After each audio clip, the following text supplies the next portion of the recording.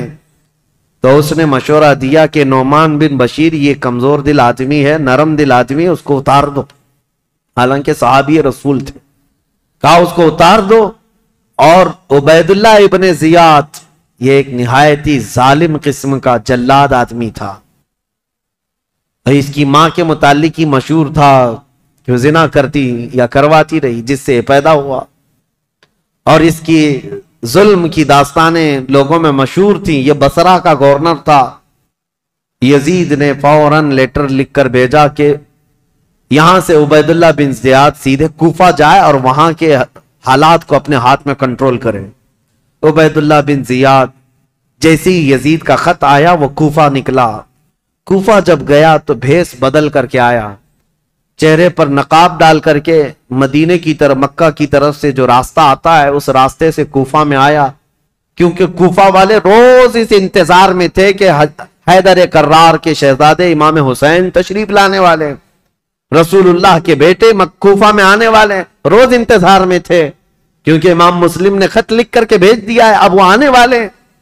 تو ابن زیاد یہی دھوکہ دیتے ہوئے اسی راستے سے آیا کہ کوفہ والے یہ سمجھیں کہ حسین ابن علی آئے، اور کوفہ والے وہی سمجھے، خوب نعرے لگائے مرحبا بک یا ابن رسول اللہ، اے رسول اللہ کے شہزادے مرحبا مرحبا، آپ آ گئے ہمارے کوفہ میں۔ یہ ظالم کچھ بھی نہیں جواب دیتا تھا، پردہ ڈالے ہوئے جلوس میں چلتا رہا اونٹنی پر بیٹھ کر، اور جب دارالخلافہ پہنچا یا گورنر ہاؤس پہنچا تو وہاں پہنچتے ہی گورنر ہاؤس میں اندر گیا، دروازہ بند کیا، چھت پر کھڑے ہو کر پھر خطبہ دیا اور کہا ہے لوگوں یہ علی بن ابی طالب کا بیٹا حسین نہیں، میں عبید اللہ بن زیاد یزید کی طرف سے نیا گورنر بن کر آیا ہوں، نعمان بن بشیر کو معزول کیا جاتا ہے، آج سے کوفہ کے سارے معاملات میرے ہاتھ میں ہوں گے۔ کوفہ والے جو استقبال کرنے کے لیے آئے تھے ان کو سخت ترین خطبہ دیا، کہا ہے لوگوں سنو، جو سختی کرے گا اس کے ساتھ ہم سختی کریں گے، اور جو یزید کی بیعت کو انکار کرے گا ہم اس کو قتل کریں گے، باغیوں میں اس کا شمار ہوگا، اور جو کسی باغی کی حمایت کرے گا ہم اس کے ساتھ بھی سختی کا معاملہ کریں گے۔ اس کا پہلے ہی دن یہ جو خطبہ سنا لوگوں نے بہت ہی بیزاری کا اظہار کیا، برہمی کا اظہار کیا، لوگ چلے گئے۔ اب امام مسلم بن عقیل کے حالات اب بدلنے کو آ گئے، کوفہ والے بس گیدڑ بھپکی سے ڈر گئے، عبید اللہ بن زیاد کے ایک خطبے سے ڈر گئے۔ اور اس کے بعد دوسرے دن عبید اللہ بن زیاد نے کیا کیا، کوفہ کے جتنے قبیلے تھے، خاندان تھے، ان خاندانوں کے جو جو بڑے لوگ تھے، خاندان کا جو بھی رئیس ہوتا، ان سب کو اپنے گورنر ہاؤس میں بلایا، اور بلا کر کے اتنا سخت ڈرایا اور کہا تم میں سے کوئی بھی اگر مسلم بن عقیل کو اپنے گھر میں پناہ دیا یا دیتا ہوا نظر آیا تو میں تمہاری پھانسی کا پھندا یہیں پر لٹکاؤں گا، اور اس کے بعد تمہارے لیے وہ عبرتناک سزا ہوگی، اس لیے کہ یزید امیر المومنین کی طرف سے مجھے یہ آرڈر ہے۔ ایسے سخت احکامات دیا اور اس کے بعد کوفہ والوں کو ڈرایا یہ کہہ کر کے کہ یزید کی طرف سے 30,000 کی فوج آ رہی ہے جو کوفہ کی اینٹ سے اینٹ بجا دے گی۔ سارے سردار ڈر گئے، جتنے قبیلوں کے آقا تھے ان کے جو رئیس تھے وہ ڈر کے مارے چھپ گئے، اور حضرت امام مسلم بن عقیل کو آ کر یہ معاملات کی خبر دی۔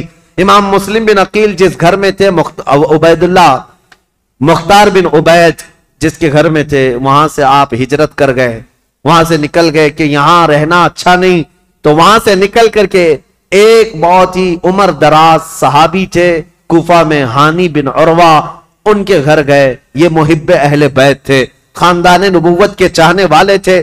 امام مسلم بن عقیل ان کے گھر جاتے ہیں، ہانی بن عروہ نے ان کا استقبال کیا اور اپنے گھر کے ایک کمرے کے اندر ان کو چھپا دیا، رازداری کے ساتھ امام مسلم بن عقیل اور ان کے شہزادوں کو اپنے گھر میں رکھا، اور جتنے اہل بیت سے لوگ محبت کرتے تھے صرف ان کو معلوم تھا کہ امام مسلم بن عقیل ہانی بن عروہ کے گھر میں ہے، اور اس کے باوجود امام مسلم بن عقیل ہانی بن عروہ کے گھر میں رہ کر بھی کوفہ والوں کو بلاتے رہے، جو اب تک 60,000 کی تعداد میں پہنچے تھے بیعت کرنے والے۔ اب ان لوگوں میں اب چھانٹنا شروع کیا کہ ابھی بچے کتنے ہیں۔ ہانی بن عروہ کے گھر میں جب آپ خفیہ لوگوں سے ملاقات کرتے تھے اس وقت بھی 18,000 لوگ ابھی بھی امام مسلم بن عقیل کے ساتھ تھے۔ آ کر کے انہوں نے اپنے ساتھ ہونے کا اظہار کیا۔ امام مسلم بن عقیل نے کہا کہ اب بھی حالات صحیح ہیں، کچھ بدلے تو کیا ہوا، کچھ تو موجود ہیں، امام حسین کو آنا چاہیے۔ دوسرا خط بھی انہوں نے لکھا کہ حالات قابو میں آنے کے لائق ہیں، آپ تشریف لائیں۔ دوسرا خط بھی گیا امام حسین کو، لیکن اب امام مسلم بن عقیل کی تلاش شروع کر دیا عبید اللہ بن زیاد۔ یہ ہر جگہ لوگوں سے پوچھنے لگ گیا کہ مسلم بن عقیل جو آئے ہیں حسین کی طرف سے وکیل بن کر، وہ کس کے گھر میں چھپے ہوئے، کوئی بتانے کو تیار نہیں تھا۔ اب عبید اللہ بن زیاد نے ایک غلام کو پیسہ دے کر کے بھیجا، 3,000 درہم یا دینار، کہا کہ تو جا کر کے کسی نہ کسی طرح سے تلاش کر کے معلوم کر کے مسلم بن عقیل کہاں چھپے ہیں۔ اب وہ روزانہ گھومتا تھا اور جو اہل بیت سے محبت کرنے والے ہیں وہ جانتا تھا، تو ایک مسلم بن اوسجہ اسدی رضی اللہ تعالیٰ عنہ محب اہل بیت سے مسجد میں عبادت میں رہتے، ان کے پاس گیا یہ غلام جس کا نام معقل تھا۔ یہ گیا اور کہا جا کر کے مجھے مسلم بن عقیل سے ملنا ہے۔ تو مسلم بن اوسجہ اسدی یہ کہتے ہیں تو مجھ سے کیوں پوچھ رہا ہے، مسجد میں اور بھی بہت سارے لوگ ہیں۔ تو یہ غلام کہتا ہے آپ تو جانتے ہیں حالات خراب ہیں، میں اہل بیت کا کٹر حامی ہوں، محب ہوں، میں کچھ نظر اور نیاز لے کر کے آیا ہوں امام مسلم بن عقیل کو دینے کے لیے، وہ ہمارے شہر کوفہ میں غریب ہیں، لوگوں نے ان کو پریشان کر رکھا ہے۔ تو حضرت مسلم بن اوسجہ اسدی سمجھ گئے کہ یہ محب اہل بیت ہے، اس کو پکڑ کر ہانی بن عروہ کے گھر لے گئے، آؤ میں تجھے ملاتا ہوں۔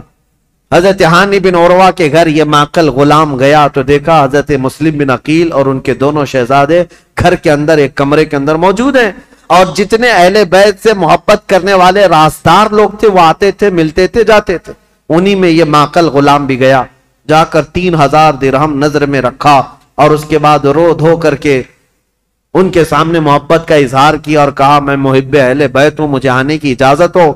تو اس کو آنے کی روزانہ اجازت ملی، دن بھر ان کے حجرے میں بیٹھا رہتا، کتنے لوگ کوفہ سے ان سے ملنے آ رہے ہیں، کون کون کیا کیا باتیں کر رہا ہے سب سنتا، اور رات میں جا کر عبید اللہ بن زیاد کو ساری رپورٹ دیتا، ساری جاسوسی کرتا تھا۔ اس زمانے کا وہ مشہور ٹپر جو یہاں پر بھی بہت سارے لوگ اس طرح کے، اس لیے مجھے یہ کہنا پڑ رہا ہے یہ سب سے برا کام ہے جس پر اللہ اور اس کے رسول کی لعنت ہوئی ہے۔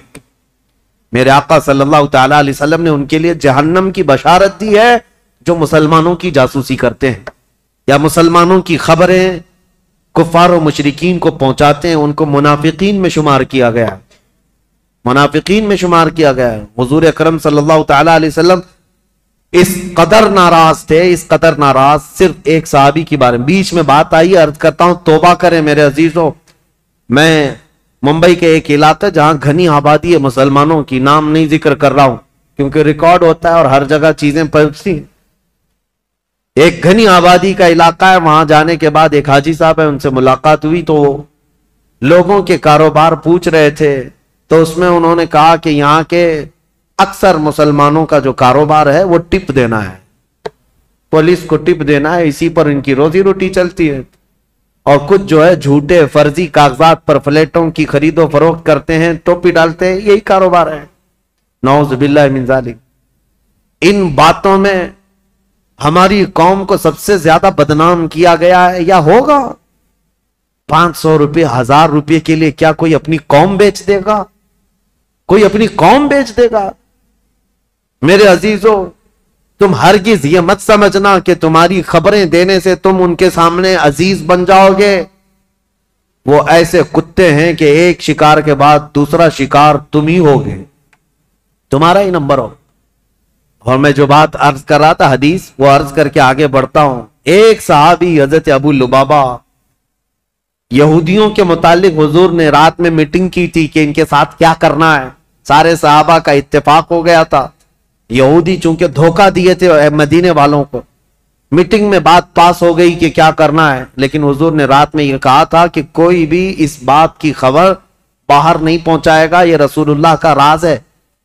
لیکن حضرت ابو لبابہ صحابی یہ باہر جا رہے تھے, یہودیوں نے انہیں پکڑ لیا. پرانی دوستی تھی, بچپن کی دوستی تھی. کہا ابو لبابہ سنا ہے رسول اللہ نے کچھ میٹنگ کی ہے ہمارے بارے میں, کیا مشورہ ہوا ہے؟ کہا نہیں بتاؤں گا, ہرگز نہیں بتاؤں گا, اللہ کے رسول کا راز ہے. تو ان پر پریشر ڈالنے لگے, پرانی دوستی کا واسطہ دیتے ہوئے, بچپن کی دوستی ہے, کچھ تو بتاؤ, اچھا اشارہ تو بتاؤ. میرے عزیزو, آج تو جان بوجھ کر کے پورا اپنا پروفیشنل اور اپنا کاروبار بنائے ہوئے لوگ ہیں. وہ تو حضرت ابو لبابہ غلطی سے ان کے ہاتھوں لگ گئے, تو انہوں نے اشارے سے صرف یوں کہا تھا کہ تمہارا ہو جائے گا کام ہونے میں. اور یہودی راتوں رات پورا مدینہ خالی کر کے بھاگ گئے. دوسرے دن حضور کو خبر ہوئی, حضور نے بلایا, پوچھا کہ کس نے خبر کی ہمارے رات کی بات کو. تو حضرت ابو لبابہ کہتے ہیں کھڑا ہو گیا, کیونکہ پتا ہے نہ بھی بتاتا تو مخبر صادق صلی اللہ علیہ وسلم کو ہر بات کی خبر ہے. حضرت ابو لبابہ کھڑے ہو گئے, کہا یا رسول اللہ یہ جرم میرا ہے, لیکن میں نے جان بوجھ کر کے آپ کا راز افشا نہیں کیا, اور نہ ہی مسلمانوں کی کوئی بات جان بوجھ کر یہودیوں کو بتایا. میں تو راستے پہ جا رہا تھا اور اچانک ان کے ہتھے چڑھ گیا. انہوں نے مجھے بچپن کی دوستی یاد دلائی اور بہت زیادہ دباؤ ڈالا, میں نے اشارہ کیا تھا بس. جانتے ہو اس بات پر میرے آقا نے کیا فرمایا؟ نبی پاک صلی اللہ تعالی علیہ وسلم کھڑے ہو گئے, سارے مدینے کے صحابہ سے کہا آج کے بعد سے ابو لبابہ سے کوئی مسلمان نہ سلام کرے گا نہ مصافحہ کرے گا. حضور پاک نے فرمایا مکمل طور پر ابو لبابہ کا بائیکاٹ کرو, کوئی سلام بھی نہیں کرے گا, مصافحہ بھی نہیں کرے گا. حضرت ابو لبابہ کے متعلق اتنا سخت حکم حضور نے فرمایا. اور آج بھی مدینہ طیبہ مسجد نبوی جاؤ گے, وہاں ستونوں میں, مسجد کے اندر جو ستون ہے نا, ان ستونوں میں ایک ستون حضرت ابو لبابہ کے نام سے ہے. ابو لبابہ نے کیا کیا, اپنی بیوی کو بلایا اور کہا اب میں جینے کے قابل نہیں ہوں, مجھے اس کمبے سے باندھ دینا جب تک میری توبہ قبول نہ ہو. ان کو رسی سے ان کی بیوی باندھ کر چلی جاتی. حد تو یہ ہے وہ مدینے والے کیسے تھے, صحابہ تو دیکھتے تھے ان کو, نمازوں کے وقت کھولا جاتا تھا, حضور کے پیچھے نماز پڑھتے تھے, پھر رسی سے باندھ دیے جاتے, کھانے کے وقت ہاتھ کھولتے. ان کی بیوی بھی کچھ پوچھو تو منہ پھیر لیتی, کہتی رسول اللہ نے منع کیا, تم سے سلام بھی نہیں کیا جا سکتا, کلام بھی نہیں, جینے کا حق ہے اس لیے کھانا دیا جا رہا ہے. بیوی تک نہیں بات کرتی تھی. حضرت ابو لبابہ پر یہ دن ایک دن دو دن کا بائیکاٹ نہیں, تقریباً 33 دن تک چلا. حضور نماز پڑھاتے تھے لیکن ان سے ملتے نہیں تھے, اور اللہ رب العزت ان کی توبہ کا اعلان فرماتا ہے. حضور پر وہی آتی ہے جن سے یہ غلطی ہو گئی, اے رسول اللہ نے انہیں بخش دیا, معاف کر دیا. حضور اپنے ہاتھوں سے رسی کھولتے. یہ بات بیچ میں آئی ہے تو اس لیے مجھے عرض کرنا ہے, کچھ لوگوں کو ایسا لگتا ہے مسلمانوں کی جاسوسی کرنا, ان کی خبریں لے جا کر کے بڑے عہدے داروں کو بتانا, ٹپ دینا, اس میں ہماری عزت بڑھے گی. زیادہ سے زیادہ کیا ہوگا تمہارا, چند جرائم میں پولیس تمہیں معاف کر دے گی, اتنا ہی, کچھ نہیں ہے. عزت حاصل کرو اللہ کی بارگاہ میں, ہونا تو یہ چاہیے کہ اپنی قوم اور اپنی جماعت کے متعلق پہلے تو حالات ایسے ہوتے تھے کہ ہمارے بڑے ہمارے بزرگ بتاتے ہیں کہ دوسروں کو ہماری جماعت کیا ہمارے محلے میں آنے سے پہلے اجازت لینی پڑتی تھی. اتحاد ہوتا, یونیٹی ہوتی.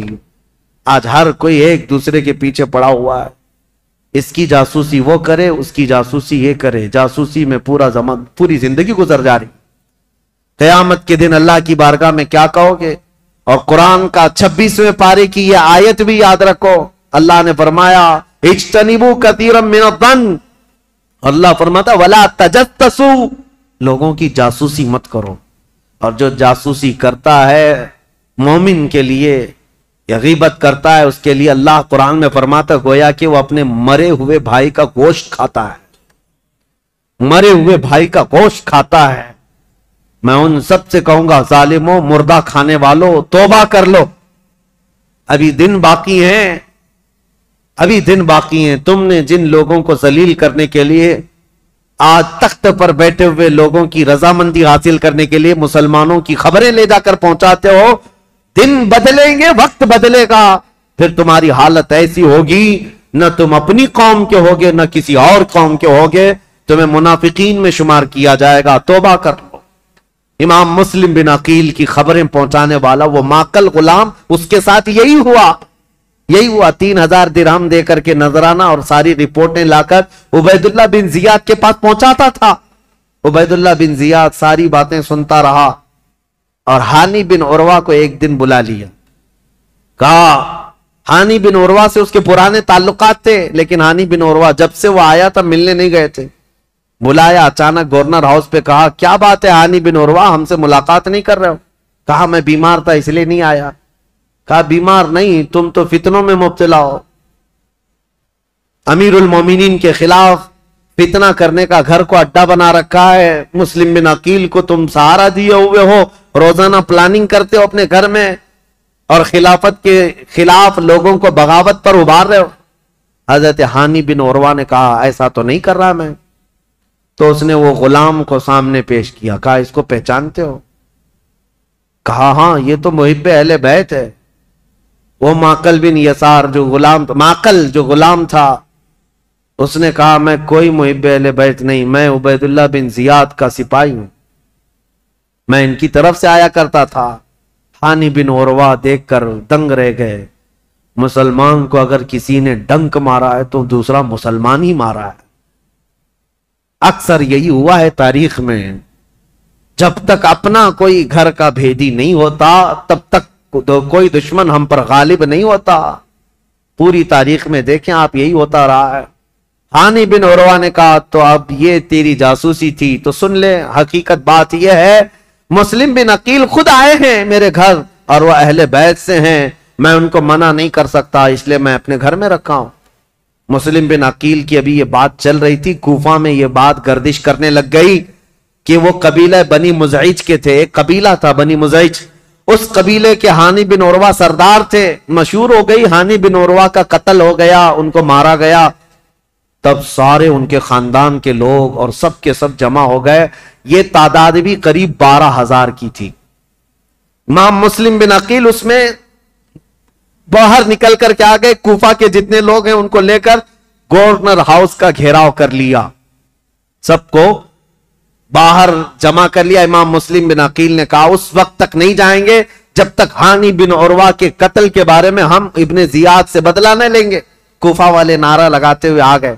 یہ وقت بھی ایسا تھا, امام مسلم بن عقیل چاہتے تو پورے گورنر ہاؤس کو تباہ کر دیتے, لیکن جب 12,000 لوگ آئے تھے تو ابن زیاد نے کیا کیا, ہانی بن عروہ کو اس نے قتل نہیں کیا تھا, وہیں گورنر ہاؤس میں قید کر کے رکھا تھا. بوڑھے صاحب ہی تھے, ان کو پکڑ کر کے چھت پر لایا گیا اور یہ زور زبردستی ان سے کہا گیا اپنے قبیلے والوں سے کہہ دو واپس چلے جائیں, اپنے قبیلے والوں سے کہہ دو مسلم بن عقیل کا ساتھ چھوڑ دیں ورنہ ہانی بن عروہ تمہارا قتل ہو جائے گا, ٹکڑے ہو جائیں گے. ہانی بن عروہ چھت پر آئے اور اعلان کیا اے لوگوں میں زندہ ہوں, مجھے نہیں مارا گیا ہے, لیکن بات یہ ہے فتنہ و فساد ہو رہا ہے, تم لوگ سب منتشر ہو جاؤ. تو ابن زیاد کی طرف سے ایک آدمی کھڑا ہوا, کہ اے بنی مزیج کے لوگوں، تم سے ابن زیاد کی کوئی دشمنی نہیں ہے، ہانی بن عروہ کا وہ دوست ہے، تم سب مسلم بن عقیل سے دور ہو جاؤ۔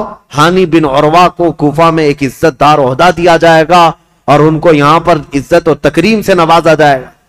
قبیلے کے سارے لوگ نکل گئے۔ یہی وہ تاریخ ہے جب امام مسلم بن عقیل رات کو نماز پڑھانے کے لیے کھڑے تھے، عشاء کی 12,000 لوگ تھے، رات بھر یہ قضیہ چلتا رہا اور سارے قبیلے بنی مزیج کے اور کوفہ والے چھوڑ کر کے جاتے رہے۔ صبح کے وقت امام مسلم بن عقیل کے پیچھے فجر میں صرف 3 لوگ باقی تھے، 3 لوگ باقی رہ گئے۔ تاریخ میں ایسا باپ کبھی سنا ہے اپنے 12,000 لوگ ایک بیت چھوڑ کر کے جائیں اور 3 لوگ باقی رہ جائیں؟ یہ رسول اللہ کے خاندان والوں کا بہت عظیم امتحان تھا۔ امام مسلم بن عقیل نے دیکھا کہ یہ سارے چھوڑ کر چلے گئے، لیکن ہوا کیا، سب کے جانے کے بعد حضرت امام مسلم بن عقیل اب تیسرا گھر ڈھونڈنے والے تھے کہ کسی کے گھر تو رکوں جا کر۔ پہلے مختار بن عبید کے گھر میں تھے، دوسرے ہانی بن عروہ کے گھر میں۔ اب حضرت امام مسلم بن عقیل جہاں سے گزرتے تھے کوفہ والے اپنا گھر بند کر دیتے تھے، کوفہ والے گھر بند کر دیتے، ان کی وجہ سے ہمارے اوپر عذاب آ جائے گا، یہ ابن زیاد ہمیں چھوڑے گا نہیں، ہمیں مار ڈالے گا۔ امام مسلم بن عقیل گھومتے رہے، پھرتے رہے، دن بھر کسی نے آپ کے لیے دروازہ نہیں کھولا، کوئی دروازہ نہیں کھولا، بھوکے اور پیاسے کوفہ میں۔ یہ وہ کوفہ ہے جو 3 دن میں بدل گیا۔ عبید اللہ بن زیاد کے آتے ہی پورے لوگوں کی طبیعت چینج ہو گئی۔ ایک عورت تھی طوعا نام کی، وہ اہل بیت سے محبت کرنے والی، امام مسلم بن عقیل کو دیکھتی ہے اور لے کر کے آ جاتی ہے، میرے گھر میں رک جائے، چاہے پورا زمانہ مخالف ہو جائے، میں اپنی جان کی بازی لگا دوں گی، لیکن رسول اللہ کے گھر والوں کو اس طرح میں راستوں پر گھومتا پھرتا نہیں دیکھ سکتی، آپ آئیں میرے گھر۔ امام مسلم بن عقیل اس عورت کے گھر گئے، طوعا۔ یہ عورت بڑی جانثار تھی۔ اب ادھر ہوا یہ کہ ہانی بن عروہ کا قبیلہ تو چلا گیا، اب ہانی بن عروہ کو جو اس نے دعویٰ کیا تھا کہ ان کو عزت سے نوازا جائے گا، کچھ نہیں۔ ان کو دوسرے دن کھڑا کیا گورنر ہاؤس میں، کہا مسلم بن عقیل کو میرے حوالے کر دو۔ ہانی بن عروہ نے کہا میں اپنا سارا گھر اور اپنی جان تیرے حوالے کر سکتا ہوں، مسلم بن عقیل کو تیرے حوالے نہیں کروں گا۔ اب ان کی دوستی بھی ختم ہو گئی۔ ہانی بن عروہ نے جب ایسی سختیاں کی تو عبید اللہ بن زیاد نے فوجیوں سے کہا کہ اس بوڑھے کو باہر لے جاؤ، رسی سے باندھ کر کے راستوں پر کھینچو تاکہ کوفہ والے دیکھتے رہے۔ ہانی بن عروہ کو عبید اللہ بن زیاد کے ظالم فوجی رسیوں سے باندھ کر کوفہ کی گلیوں میں کھینچتے رہے۔ صحابی رسول ہیں، بوڑھے صحابی تھے، 80 سال کی عمر تھی۔ جب گلیوں میں کھینچا جاتا تھا وہ کھڑے ہو کر پوچھتے تھے، چیختے تھے، کوئی ہے، کوئی مجھے لاٹھی تو دے دے، کوئی رسی تو دے دے، میں کسی سے حفاظت کر لوں۔ ان کا خود کا قبیلہ بھی قریب آنے کو تیار نہیں، یہاں تک کہ گھماتے پھراتے ان کو گورنر ہاؤس پر لایا گیا۔ جب انہوں نے سخت جملے کہے، اے عبید اللہ بن زیاد سن لے، میں گواہی دیتا ہوں تو کذاب ابن کذاب ہے، اور جس کی خلافت کا تو دعویٰ کرتا ہے یزید، وہ سب سے بڑا دجال ہے، کذاب ہے۔ اس بات پر عبید اللہ بن زیاد نے حکم دیا اور ہانی بن عروہ رضی اللہ تعالیٰ عنہ کو پٹک کر کے قتل کر دیا گیا، صحابی رسول کو شہید کر دیا گیا۔ میرے عزیزوں، یہاں سے کوفہ میں جو اہل بیت اطہار کے جانثاروں کی شہادت شروع ہوئی، اس میں پہلے ہانی بن عروہ تھے، اور اس کے بعد وہ مسلم بن اوسجہ اسدی جو محب اہل بیت تھے، ان کا قتل ہوا۔ پھر آپ ڈھونڈنے کے لیے بھیجا کہ جہاں کہیں مسلم بن عقیل ہیں ان کو ڈھونڈ کر کے لاؤ۔ یہ حالات ہوتے رہے، اور طوعا نام کی عورت کے گھر مسلم بن عقیل تھے۔ اتفاق ایسا کہ اس طوعا نامی عورت کا جو بیٹا تھا محمد بن اشعث، وہ ابن زیاد کے درباری تھا، فوجی تھا، اور اس کو خبر ملی تو ابن زیاد سے آ کر کے کہا میری ماں نے پناہ دے رکھی ہے مسلم بن عقیل کو، لیکن میری ماں بہت ڈھیٹ ہے، مانے گی نہیں، وہ مجھ سے بھی لڑ جائے گی، مسلم بن عقیل کو حوالے نہیں کرے، تو کیا کیا جائے؟ ابن زیاد نے پوچھا تو اس نے کہا بیٹے نے میرے ساتھ 10 فوجیوں کو بھیجو، کسی نہ کسی طرح گرفتار کر کے لاؤں گا۔ تو 10 فوجیوں کو یا 12 فوجیوں کو لے کر یہ محمد بن اشعث آیا، اور اپنی ماں سے آ کر کہا کہ ماں تو ایک مجرم کو پناہ دی ہے، ماں تو نے ایک غدار کو اور دھوکے باز کو اور خلافت کے باغی کو پناہ دیا ہے، تجھے پتہ نہیں انجام کیا ہے؟ توآ باہر نکلی اور کہا مجھے افسوس ہے اس دن پر جس دن میں نے تجھے دودھ پلایا تھا، اس دن پر مجھے افسوس ہے، اور تو کہتا ہے میں نے باغی کو پناہ دی ہے؟ نہیں، در حقیقت میں نے رسول اللہ کے گھر کو اپنے گھر میں بسایا ہے، میں نے رسول اللہ کے گھر کو اپنے گھر میں بسایا ہے۔ مسلم بن عقیل تیرے حوالے نہیں ہوں گے، اپنے بیٹے سے وہ لڑ گئی۔ اب یہ 12 لوگ امام مسلم بن عقیل کو پکڑنے آئے تو پہلی مرتبہ امام مسلم بن عقیل کو تلوار نکالنی پڑی۔ کوفہ میں پہلی مرتبہ جب تلوار نکالی تو یہی 10-12 سے آپ کا مقابلہ ہوا، اور یہ 10-12 کیا، یہ حیدر کرار رضی اللہ تعالیٰ عنہ کے گھر کا شیر ہے۔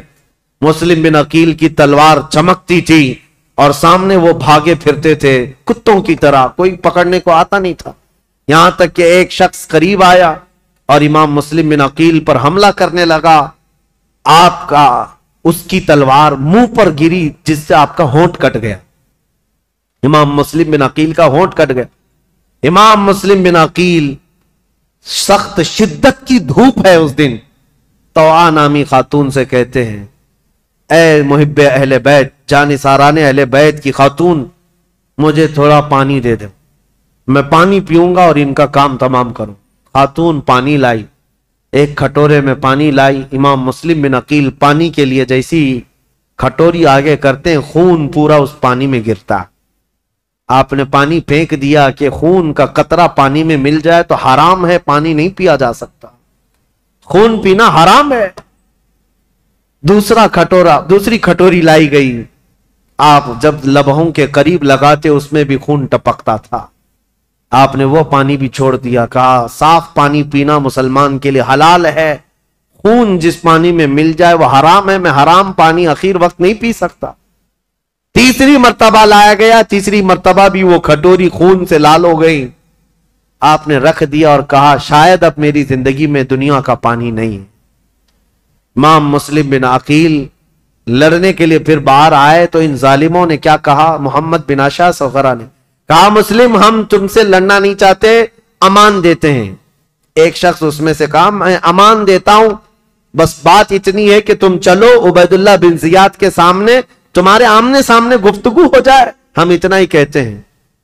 جیسے آج بھی آتے ہیں نا پولیس والے، صرف بات کرنا ہے، بات کرنے کے لیے جانا ہے۔ امام مسلم بن عقیل سے کہا صرف بات کرنے کے لیے چلو، اور اس وقت عربوں میں امان دینے کا مطلب یہ ہوتا ہے کہ پھر جنگ نہیں ہوتی، اور اس کے لیے جس نے امان دیا وہ تلوار اٹھا لیتا، عرب میں یہ دستور تھا۔ تو امام مسلم بن عقیل نے اپنی تلوار چھوڑ دی، کہا چلو ٹھیک ہے تم نے امان دے دی، میں چلتا ہوں ابن زیاد کے پاس گفتگو کروں گا۔ جب جانے لگے اور اس وقت جیسی ہی ان کی بگی میں بٹھایا گیا، گھوڑے پر بٹھایا گیا، تو ظالموں نے پیچھے سے ان کے ہاتھ باندھنا شروع کر دیا۔ امام مسلم بن عقیل کے ہاتھ باندھے۔ آپ نے پوچھا جب تم نے امان دے دیا اور صرف بات ہی کرنا ہے تو پھر یہ ہاتھ باندھنا کیوں شروع کیا؟ یہ پہلی غداری ہے تمہاری۔ کہا نہیں ابن زیاد کے پاس چلو۔ جب وہاں پہنچے تو آپ کو اس انداز سے نہیں لے جایا گیا جیسے بلایا گیا تھا، کھینچ کر کے بے عزتی کے ساتھ لایا گیا، عبید اللہ بن زیاد کے سامنے لایا گیا۔ اب یہ جو مکالمہ ہوا ہے، جو گفتگو ہوئی ہے، ابن زیاد نے اب گفتگو شروع کی اور کہا اے مسلم بن عقیل کیا تم یہ فتنہ پروری کر رہے ہو؟ یہاں کے لوگ امن و امان میں تھے، یہاں کے لوگ حسب عادت بہت اچھے مزاج کے تھے، اور تم نے آ کر فتنہ ڈال دیا اور حقیقی خلیفہ کے خلاف بغاوت کیا۔ امام مسلم بن عقیل نے کہا نہ ہم فتنہ کرنے کے لیے آئے اور نہ یہاں کے لوگ امن و امان میں تھے، ہم کو یہ خبر دی گئی کہ یہاں تیرے باپ کی حکومت ظلم کے ساتھ قائم کی گئی ہے اور ان کے ساتھ کوفہ والوں کے ساتھ ظلم ہوتا تھا، ہم ان کو زمانے رسول کی خلافت یا زمانے رسول کی حالت پر لانے کے لیے اپنا شہر چھوڑ کر آئے ہیں۔ تو ابن زیاد نے کہا اے مسلم بن عقیل تم کو اتنی فکر ہو گئی، تم تو مدینے میں شراب پینے والے لوگ۔ مسلم بن عقیل نے مسکرا کر کہا پورا زمانہ گواہ ہے رسول اللہ کا گھرانہ شراب